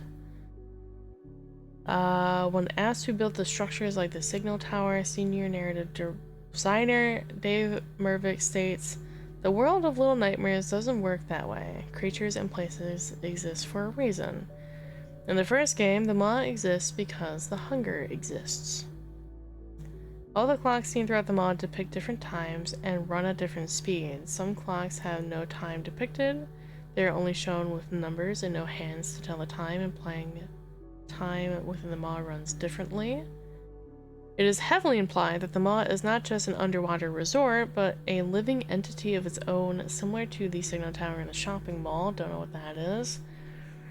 The maw is described as a creature which is creeping, crawling, and burrowing around the ocean, waiting for the next group of guests to arrive. The lady's power is described as being used for the sole purpose of keeping the mall's engine running and maintaining a hypnotic spell to keep the flow of guests, who are described as being an essential part of the mall's life cycle. The lady's primary duties revolving around feeding and sustaining the mall. It is unknown what would happen to the mall if the lady died. However, because her power was the only thing that was necessary to maintain the mall's life cycle, the mall itself would likely be doomed to die after her passing, and S6 took her power away from the confines of the mall near the end of the first game. Should I walk 30 minutes round trip to a Casey's for drinks? Should I be brave for soda? If you're feeling brave and you don't think it's going to be too much of a toll, then yes. If you think it's going to be a little too much for you to handle, get that shit delivered. We don't need you more sick than you already are. Potentially. Unknown, question mark. It is heavily implied that the light shining from the ceiling in the final battle between Six and the lady was a light produced by flesh eyes that make up the entirety of the mall, just like the mall and the tower. Light produced from the giant eyes is a common occurrence encountered in the Nowhere, with a variety of unique abilities, some of which can drastically affect both humans and the residents. In the podcast, the light produced by the flesh eyes is described to shine with enough intensity to even mirror the glare of a sun, resulting in anyone who gazed at their light to suffer intense pain. Yes. Interesting. So, we've learned a lot. The maw is the ship. The ship is a questionably living being, or is a parasitic being of sorts, where it feeds on the power of the lady and the guests that keep coming in. But now that Six has taken that power away from the lady, it is presumably dying or is dead. So that is 6. Okay, yeah, undergarments of just like a white tank top and shorts. This is the maw. Close that out. The gnomes. Gnomes are skittish creatures found throughout the Little Nightmares world, with a large number of them inhabiting locations such as the mall and the nest. Don't know what the nest is. Don't care to find out. They have an impressive running ability and can easily outrun any other known inhabitant of the mall. Though skittish, some attempt to befriend strangers. Those that take that risk rarely survive. In the first game, they also double as collectibles. I did not find all of them, unfortunately. Unpredictability can be found throughout the mall, and so can the gnomes. Though experience has taught them to be skittish, some still try to make friends with strangers. These gnomes rarely survive. Gnomes are small humanoid creatures with papery white skin and conical heads, or hats, that resemble mushroom caps, seemingly styled after gnomes or dwarves from folklore. They have large hands and feet, and are fairly smaller than the other children found in the maw. Additionally, gnomes also emit a croaking sound. Huh, I didn't notice that. They can be found inhabiting and skittering around the maw. They normally stay in dark places. Once they are revealed, they will run away to different directions, mostly ending up squeezing into narrow gaps where other larger entities cannot fit into. In total, 13 can be hugged in Little Nightmares 1 to unlock an achievement.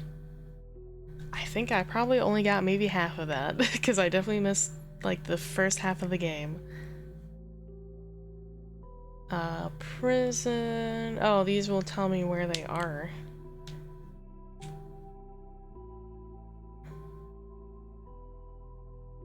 Huh, okay.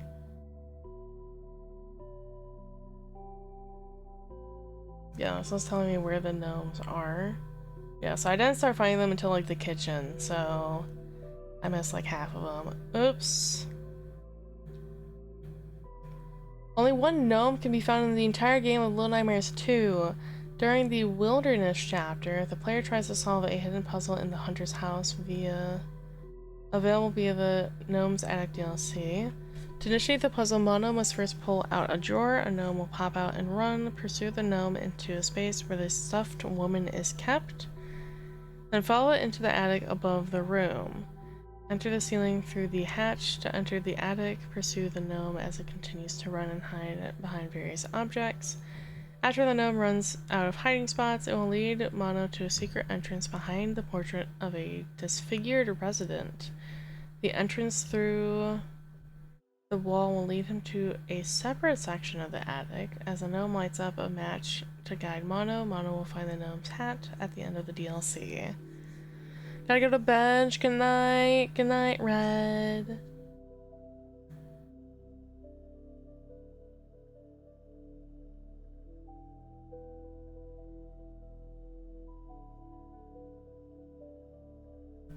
Trivia. Throughout the whole game, the player can encounter 2 dead gnomes. The first of which can be found in the kitchen refrigerator in a hidden room.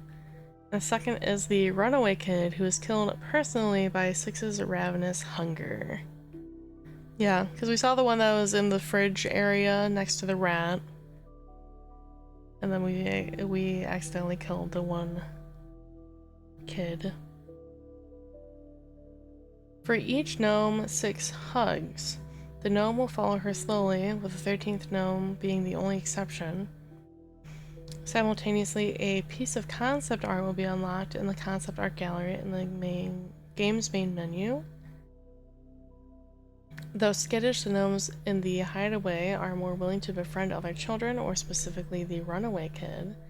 As the runaway kid enters the shadows of the gnomes, it explains all. The gnomes befriend the kid as an act of sympathy. They are all in the end the same kind.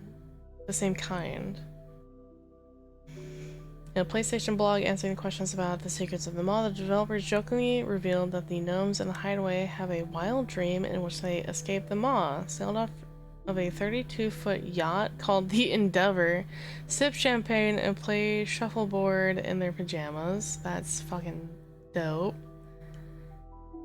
In a canceled game, the city of Metronome, where the creatures called the the Metro Gnomes. They may be early versions of the gnomes, as the Metro Gnomes were also children whose souls were carved and they became urban workers, and both have similar names. As seen in the Hunger trailer, Hunger being the name of Little Nightmares before it got changed. Initially, the gnomes looked like wooden creatures with barrel-shaped heads, a long nose, and slits for eyes.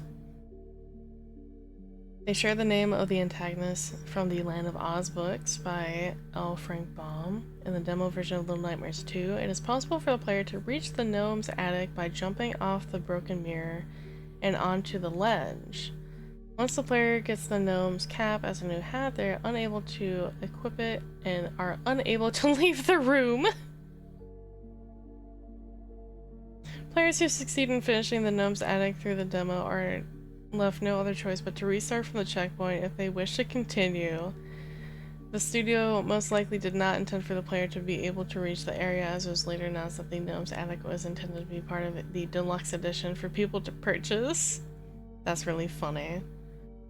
Hunter Cabin is the only place where the gnome can be found in the entire game of Little Nightmares 2. However, they are also seen making an appearance in drawings and paintings throughout the Pale City. Concept art for this game depicts that several gnomes have appeared in the wilderness. Several times in Very Little Nightmares, a gnome of rotund shape can be seen hanging around.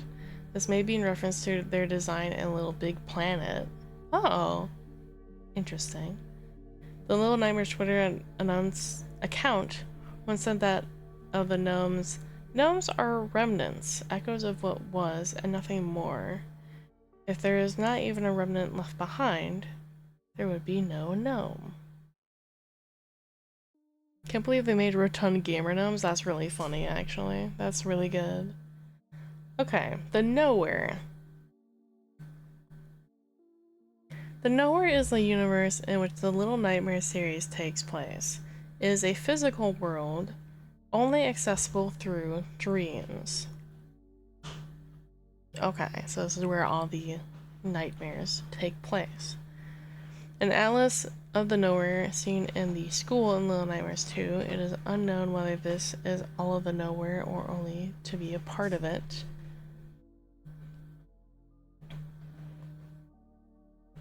Okay. What is residence? Running monsters, okay. Just things that aren't the main protagonists. The Nowhere is filled with nightmarish places and inhabitants. From buildings to food, the world's environment and items are incredibly large in size and scale. In this world, equally gigantic human-like beings, known as residents, exist as a predatory monster that kidnaps small children that are unfortunate enough to end up in their world. Many of them are grotesque and monstrous, with inhuman abilities, body proportions, and other nightmarish features. The residents are aggressive, and their behavior is primarily instinctual or desire-driven to a twisted degree. Even the animals in this world are larger than children and can be just as dangerous. While residents show hostility to even each other, and the lands of the world are largely decrepit, there is a sort of society that operates within it and even possesses its own language. Time within the Nowhere is distorted, running at a different pace than the human world, and even more unnaturally when a human is permitted entry into the Nowhere. Because of this, children of different eras can encounter each other while in the Nowhere. Interesting. Okay, so this is like dream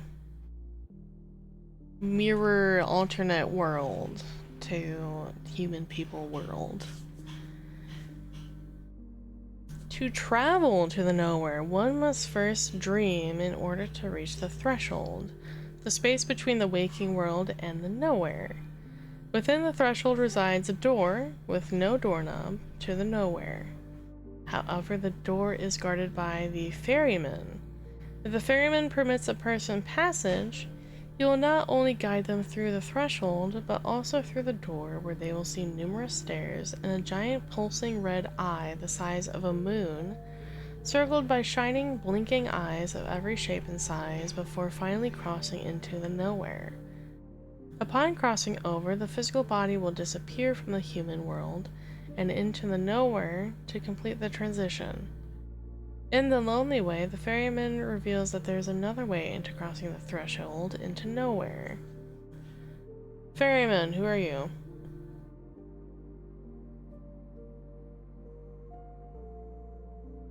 Also, Candleman is okay. Thank you for the lyric. What is The Lonely Way? Podcast. Okay. Requirements. Only a special kind of tormented child is able to travel to the Nowhere with more ease and permitted to receive aid from the ferryman to guide them.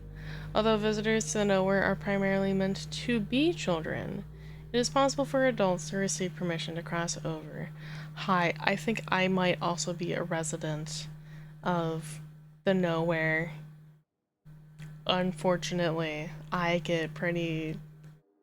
I don't not frequent nightmares, but either I have a nightmare or I don't dream. So I think I might have like a special VIP pass or something.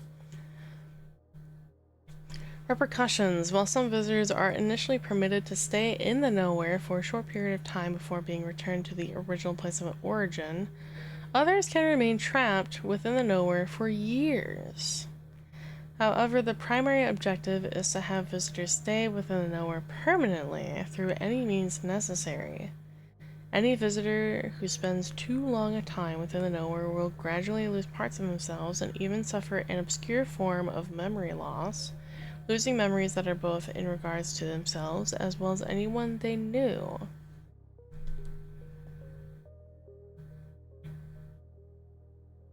Theories. Much like how living structures such as the maw and the signal tower have been theorized to sustain their life cycle by consuming the residents, through the aid of hosts like the Lady and the Thin Man, the nowhere in its entirety may rely on the continuous supply of humans the ferryman brings to ensure its survival within the space of the threshold.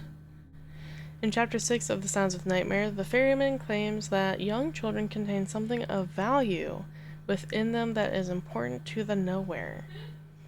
In The Sounds of Nightmares, no one who was a character could feel that both residents and the eyes within the threshold wanted something within her that pleased them. It's theorized that what the children harbor within them is their everlasting life essence, a soul that can sustain the life of the nowhere. Okay, interesting.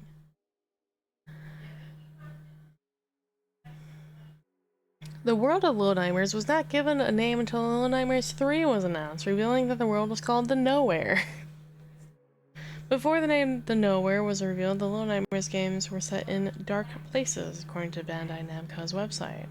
However, in some translations, such as the Spanish one, the term La Nada, which translates to nothing or nowhere, was used instead of dark places. Other translations, such as the Italian or French ones, used the names such as Il Nulla or Lunat, which identify the world as Little Nightmares rather than dark places.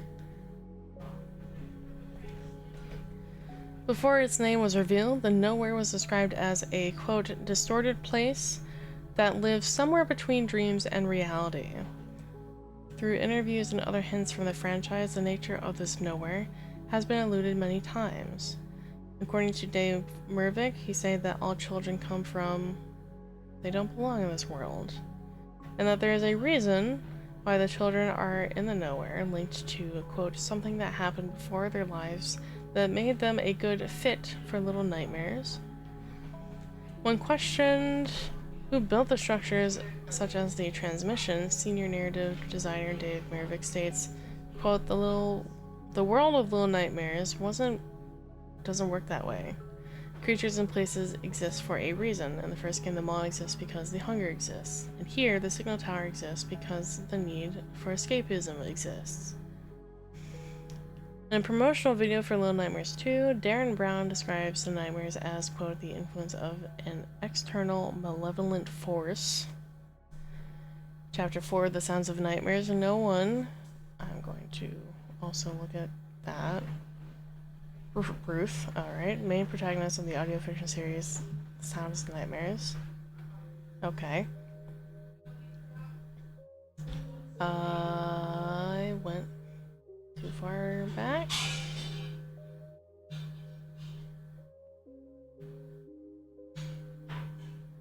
Describes the Nowhere as a place that is and isn't. No one states that the places that she has seen are not necessarily parts of a bigger world, but as levels to a single building. All the places she has seen are connected to each other, yet they do not work together. In Chapter 4, no one reveals that the world of Nowhere is physically real, as she has been able to touch, feel, hear, smell, and sense a presence from those she meets, as well as presence from the environment itself. Her body additionally reacting to everything and everyone around her. Also in Chapter 4, the counselor states that there is a veil preventing him from seeing the Nowhere. The counselor states that the ferryman is evident of an existing connection between his world and the nowhere one can find himself in order to cross over. So a lot of this seems to be from the, like, sound game, or the audio game, or media of Little Nightmares, like a separate side story that's being told. A dark, unknown mist is regularly mentioned or seen, appearing not just within the environment of the world, but also released from within the bodies of the residents themselves. In Little Nightmares 1, the lady's powers are primarily composed of a dark mist that appear any time they are in use. As she levitates a child, a dark mist surrounds the child in the process. The lady's body will also release a dark mist when she teleports through her final battle with Six. After Six defeats the lady, a dark mist surrounds her and remains with her, signifying that she has acquired the lady's powers for herself. The guest bodies release a dark mist upon their deaths at the hands of Six. In Chapter 2, The Sounds of Nightmare, a bather's body releases a dark gas as it melts away, spreading through the room and sending no one into darkness. In Little Nightmares 2, the bully's heads release a dark mist upon being shattered.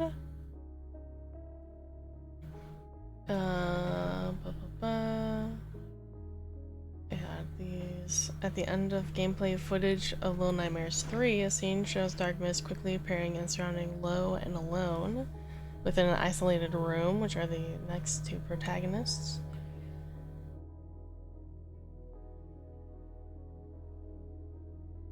In regards to the humans who visit the nowhere, the official Little Nightmares Twitter page states, quote, "Friends isn't something we really do. It's more of a you visit us, we destroy your innocence and turn you into a twisted representation of all your worst flaws situation."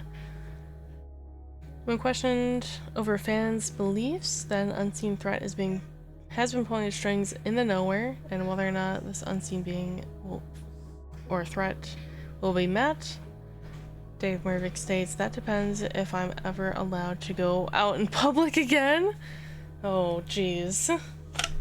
So that's probably a fucking yes.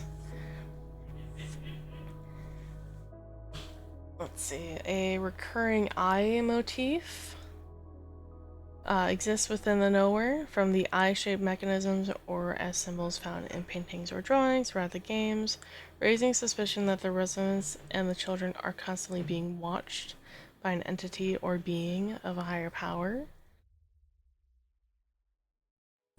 The Residents DLC, a globe in the shape of a single giant fleshy eye, can be found in the library, implying that the nowhere is simply one giant living eye. It's heavily implied that the nowhere itself is the giant red eye hidden within the threshold, a living entity of its own, as it is the eyes that are seen beyond the door, and not a location within the nowhere. All the eyes circling around the giant red eye are additionally implied to be connected to one another, and in turn link to the red eye, but sustain a sense of individuality to act on their own, allowing them to wield the power to individually create environments a human will encounter once they are permitted to entry into the nowhere by the nowhere itself. The mall and the tower openly display their ability to create their own environment within the structures they take form as, manifesting anything they please or whatever others, mainly the children, would want, all the while just as easily being capable of dismantling the environment they created, exposing themselves in the process. Although the children have no prior knowledge of the nowhere, a faraway feeling can occasionally come to them, telling them details and secrets about the world, as well as where to go throughout their journey. What this feeling is remains unknown. I mean, spidey sense, common sense, the means of escape, just like anything, really. I'm back. How's lore going? We're learning more about the Nowhere, aka the overarching world of Little Nightmares. Um, so far it seems like the Nowhere itself is its own living entity that sort of encapsulates other things and actually tries to lure in children for nightmares, but the children have to take a ferryman to be able to access it, but we don't know exactly why that the Nowhere wants children, besides that they are young, fresh souls to feed off from. A unique light capable of administering obscure effects on the residents and humans is commonly present within the Nowhere.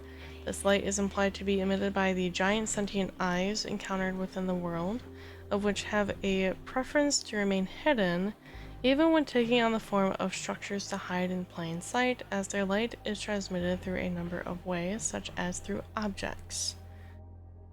A common effect of the light is a hypnotic property, entrancing both residents and humans. However, many children remain unaffected by the light, implying that there is an essential element a human must meet in order to feel the effects of the light the same way that the residents are. This light can shine with enough intensity to mirror the intense glare of the sun, resulting in anyone who gazed at the light to suffer in intense pain. Although the children can lose their memories completely if they become residents, residents are the most of the antagonists in Little Nightmares, like any of the big humanoid-looking creatures, are residents. They can still retain a sense of familiarity towards things that they once knew. The idea of memory loss affecting the children who travel to the Nowhere was first introduced in the 2017 Little Nightmares comic, where it was heavily implied that Six and the other children trapped in the maw struggled with their memories. The bread-giving boy further emphasizes the issue of memory loss when speaking about the importance of talking about what children like Six could still remember from their past to others, describing a common practice the children upheld as a way of preserving the memories they still had before they forgot entirely. So, to recap, the Nowhere is the dream realm, and you have to be allowed in by the ferryman. The Nowhere is sort of a living entity in itself, either that someone else is controlling or that there is some sort of higher being that resides in it. If you reside in the Nowhere for too long, you start to lose your memories, you forget your sense of self, and become a resident, which could keep you trapped there forever, and the Nowhere will feed off of your soul, your power, your humanity, etc. It does prefer children, as they have younger, fresher souls that seem to be more enticing. And there are recurring themes of eyes being watching. There's like a red eye moon that has eyes surrounding that. There are eyes on doors that emit light, so some sort of constant thing of being watched by someone or something in the world. So yes, this is our maw. This is the nest from Very Little Nightmares. That looks really goofy. Transmissions, that looks like the watchtower possibly in Little Nightmares 2. This is for Little Nightmares 3. This is Low and Alone, the next two protagonists, but that is a co-op game, so that's a little different. I need to sneeze. But it's not going. Unknown if the Nowhere is like one big map, such as like Earth or like one planet, or if it's an ever-shifting plane of existence. that isn't completely figured out. But this is interesting world building. I do like the lore that Little Nightmares has. And I'd be kind of interested, because I did keep mentioning the Sound of Nightmares, which sounds like almost like an audiobook kind of situation. I'd be more willing to like listen to that or even read that on stream if that was an option than play the games. Because I do like the lore now that I've learned it and now that I've like gotten some information out of it. I like the lore. I don't care too much for the games. I am sort of curious of Little Nightmares 3. A, because it's co-op, and B, from what I saw, like the little snippet trailer from, I believe this, yeah. You are helping each other, but it does look like you are actually attacking things. Like yeah, like you actually have like quick time events almost to like help each other out.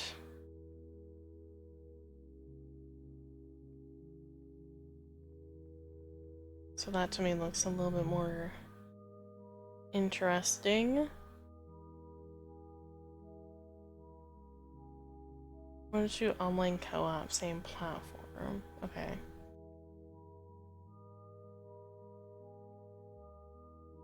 You see, it's probably Steam. So yeah, there is a thing of play the demo now. I don't care to, because I don't have a second person to play with right now. But I would be curious maybe in the future, maybe next year, if I can find someone to play with me and see how that goes. But, yeah, we learned a lot today. We got through the demo, which I am quite happy about. Don't have anything else planned. Unfortunately, these Shocktober streams are going to be a little shorter than normal, unless I can find a game that could run longer.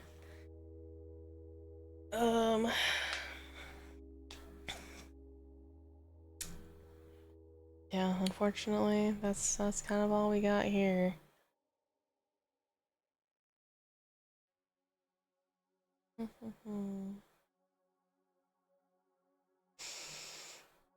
So we can now uninstall this. There we go, uninstall.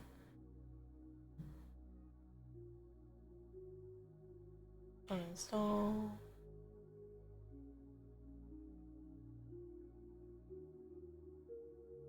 Why did that?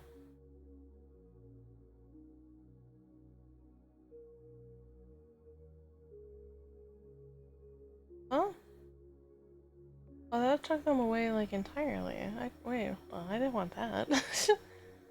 Hold on. Are they like not available anymore? No, they're there. At the library. And then Little Nightmares 2 at the library. Why did those go away? What the fuck? Okay, there we go. That was weird. They like took them away, even though I didn't remove them, I just uninstalled them. But we have more demos, we have more games for the rest of this week. I don't remember which ones are up next. Let's see. Wednesday we're playing Mouthhole. And then Sunday, we're gonna play Soccer for Love. That one would probably be longer. As, you know, let's just swap over here for a bit. Soccer for Love will probably be longer because it is like the full actual game. So we're actually going to try to play it for its entirety. Um, we'll try. We'll try to figure that out. I do have some other ones that I am excited to play for you guys and see how that goes. Flicker of Hope being one, Limbo. We're gonna see how far I can get in Limbo before I call it quits for that. Because that one will definitely also be longer. Some other ones. So that is all I have for right now, unfortunately.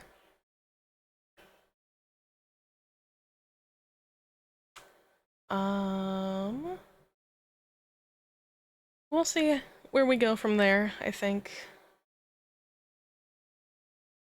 I do want to take these out from this thing, though.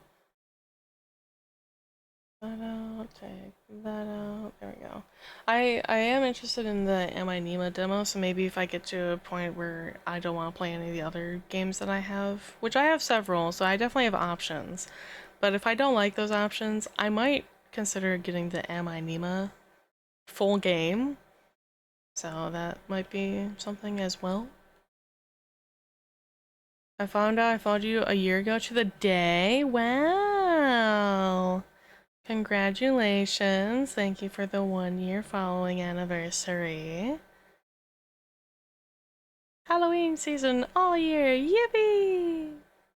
Always, forever. Yay. I do like the, like, as I look up and down, the little hands move. So, yippee! Let's see. Yeah, 10-6. That's a pretty good one. That's a pretty good day. It's super cute. I'm so happy with this. It's so nice. And then the, like, little hip sway. Also super cute. Um, yeah, I posted this earlier. The person that I got this from, they make really cute VTuber assets. There is a witch one that I used last year. It's like a witch sitting on a broomstick. It was super cute. They also have a Santa one. They had a couple of Valentine's ones. They have a New Year's one. So I'll probably get some of those as well, just because I like the festivity ones. I think they're really cute. It gives me options to be festive year round, I suppose. But let's go and raid somebody. Let's raid Bus, because I know that he's also doing some, like, not anything like special per se, like a Shocktober, but he does play a lot more horror games as a whole.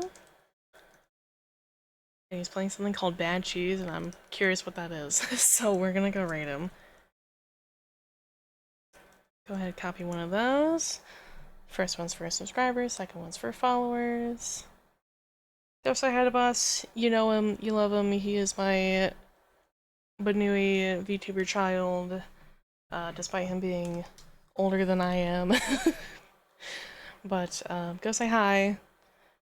Wish him a happy Shocktober. I will see you guys on Mlem's Day for Mouthful, and we'll see what that's all about. So stay safe, stay hydrated, and I'll see you then. Bye-bye!